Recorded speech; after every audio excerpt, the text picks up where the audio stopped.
Olá, seja muito bem-vindo a mais uma aula do nosso curso de Introdução à Programação utilizando a linguagem Python. Nessa aula a gente vai ver como as tuplas funcionam, o que é que são e como elas funcionam.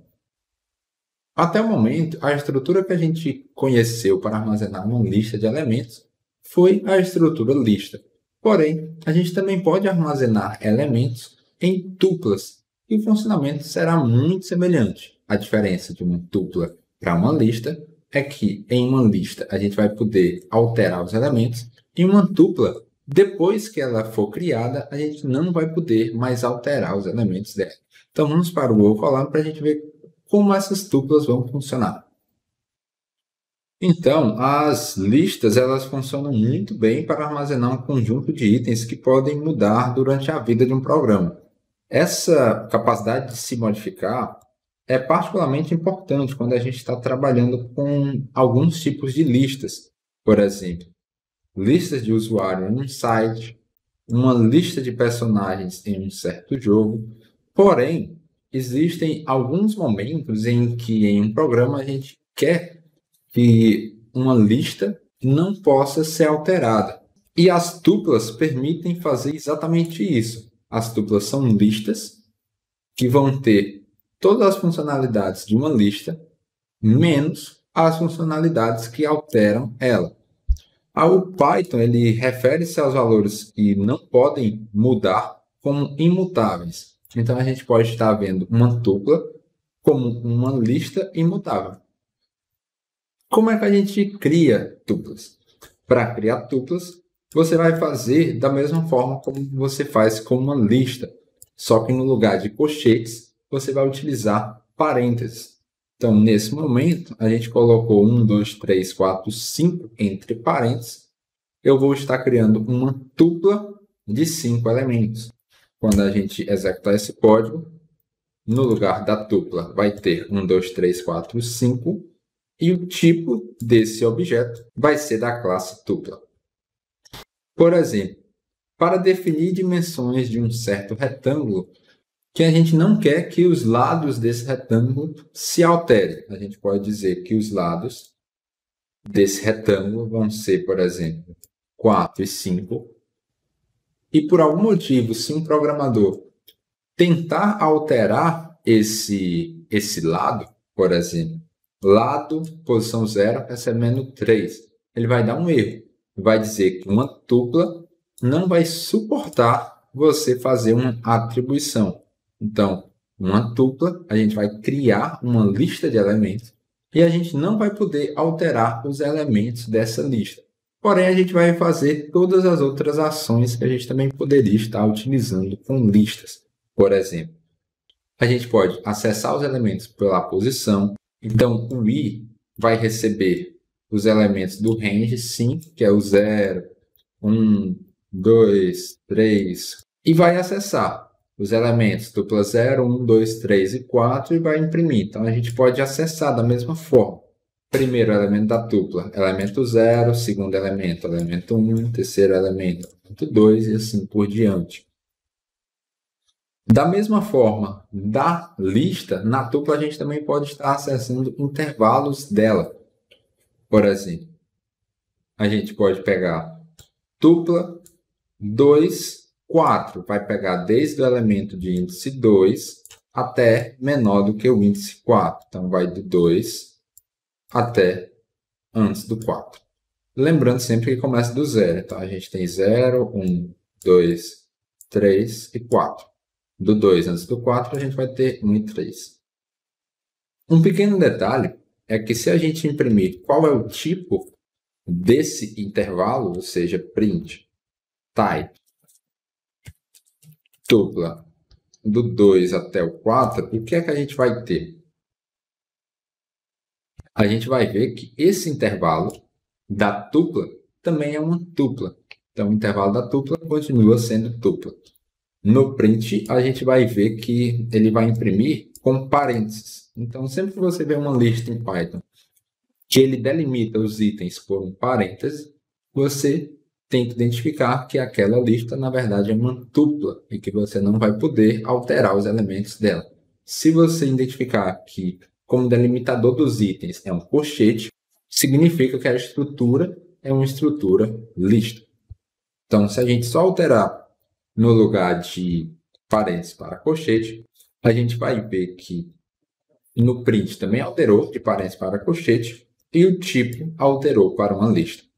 A gente pode contar elementos dessa lista utilizando o método count. Então, se a gente pegar um objeto tupla, ponto, count e um certo valor, a gente vai contar quantos elementos dentro daquela tupla são iguais a determinado valor. Então, eu tenho count 2, então eu vou contar que tem 3 2 dentro da minha tupla. Se eu colocasse um 4, só teria um 4 na minha tupla. Eu também posso utilizar a mesma funçãozinha index para identificar qual é a posição de um determinado elemento da minha tupla. Então, se eu fornecer o índice 3, eu vou querer saber qual é a primeira posição que existe um 3 na minha tupla, que no caso é essa posição.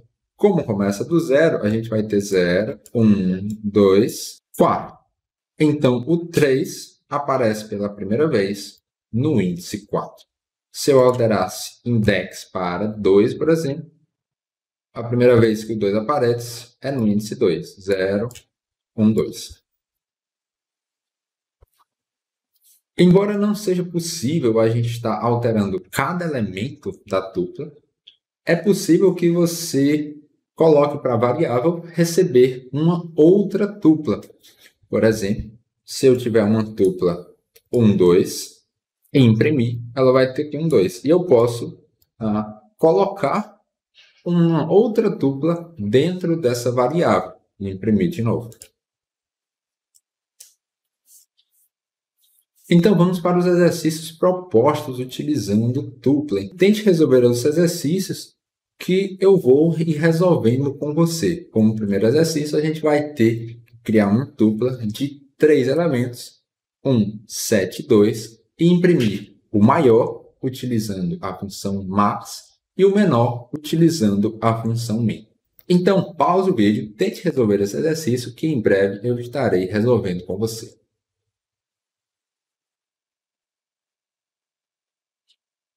Então, vamos lá. Para resolver esse exercício, a gente primeiro tem que criar uma tupla. Para criar uma tupla, você vai colocar um nome de uma variável, o nome que você quiser, por exemplo, L, e colocar para essa variável receber uma tupla. Para você indicar para o programa que você quer criar uma tupla e não uma lista, você tem que utilizar parênteses. E como elementos da tupla, você vai colocar 1, 7, 2, separados por vírgula. Nesse momento, você vai ter uma tupla com os elementos 1, 7 e 2. Para você utilizar a função min e a função max, essas funções são nativas aí do Python, que você vai escrever a função e entre parênteses você vai estar fornecendo elementos. Para você perguntar o valor máximo de uma lista, basta você passar a lista. Para você perguntar o valor máximo da tupla, é da mesma forma, basta você fornecer a tupla. Então, vamos imprimir o resultado desse max L. Quando a gente imprimir, você vai ver que o maior valor é um 7. Se eu quiser especificar mais, por exemplo, maior igual max L.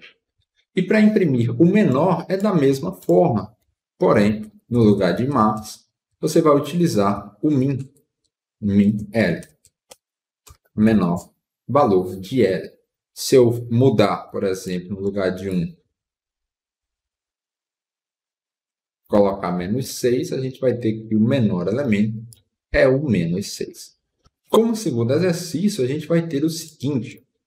Você vai criar um script para receber 2 valores do usuário, ou seja, a função input, convertendo para um valor numérico.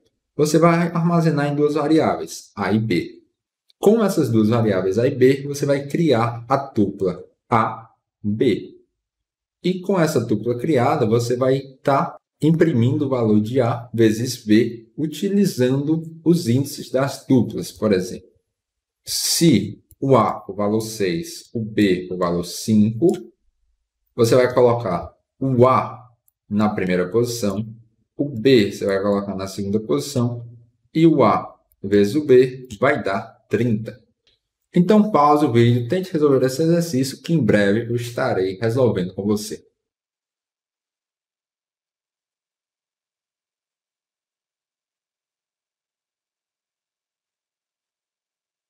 Então vamos lá. Para resolver esse exercício, a primeira coisa que eu vou fazer é ter variáveis A e B, cada uma recebendo um input.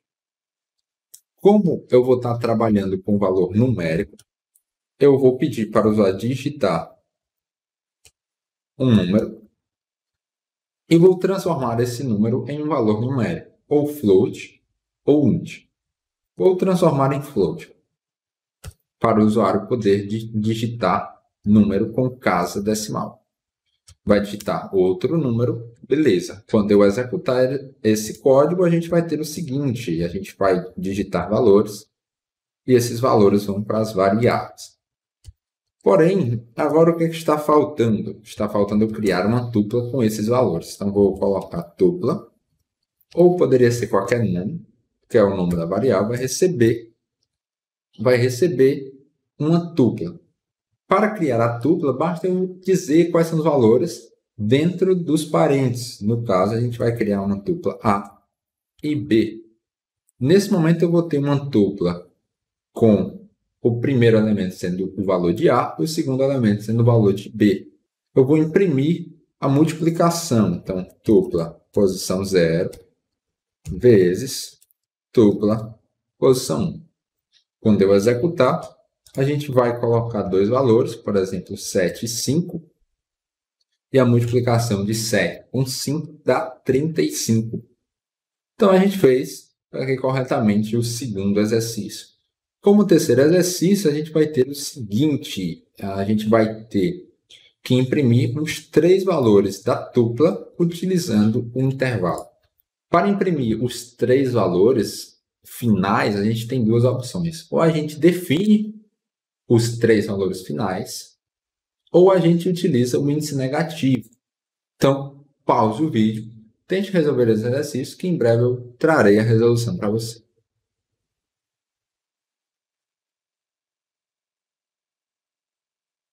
Então, vamos lá. Essa tupla tem posições 0, 1, 2, 3, 4, 5. Para eu acessar os três valores finais, eu poderia colocar desde o 3 enquanto for menor do que 6. É uma opção. Então, se eu imprimir tupla desde a posição 3 enquanto for menor do que 6, a gente vai ter as três últimas posições. Como a gente vai estar pegando até o final, eu poderia estar deixando de lado o valor que vai estar depois dos dois pontos. Que quando eu não coloco o valor da direita, simboliza que eu vou até o final da minha lista. Então, continuo pegando os três últimos elementos. Apesar da gente estar pegando os três últimos elementos dessa tupla em específico, é interessante que você treine dizer para o programa exatamente o que ele teria que fazer em uma situação genérica, que o mesmo código funcionaria para várias e várias situações. Nesse caso, de os três elementos serem conseguidos pegar utilizando esse intervalo, vai ser somente para tuplas e listas que têm exatamente essa quantidade de elementos, 6 elementos, que vai do 3 em diante. Porém, para a gente definir para ele pegar os últimos 3, independente do tamanho, a gente pode utilizar o menos 3. Lembrando que o índice negativo, menos 1 começa sendo o último, menos 2 o penúltimo, menos 3 o antepenúltimo. Então, as três últimas posições é do menos 3 em diante, que ele vai funcionar da mesma forma. Como último exercício, a gente vai utilizar o laço for para imprimir todos os valores que são pares dessa tupla. Então, pause o vídeo, tente resolver esse exercício e em breve eu trarei a resolução para você.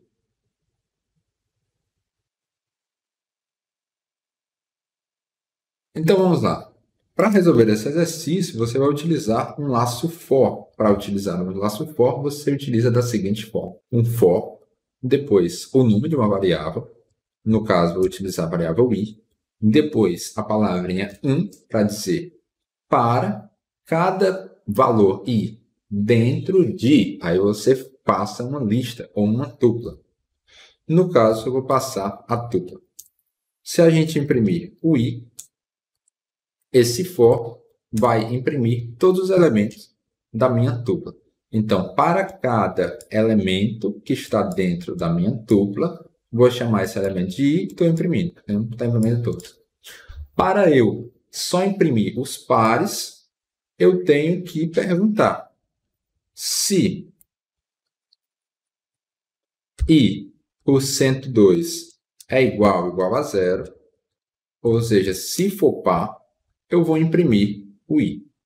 Dessa forma, para cada elemento i, eu estou perguntando, é verdade que ele é par? E somente se ele for par, eu vou imprimir esse elemento. Então era isso, espero que você tenha gostado, mas se ainda ficou alguma dúvida, não deixe de mandar mensagem ou deixar um comentário. Desejo para todos bons estudos e até a próxima.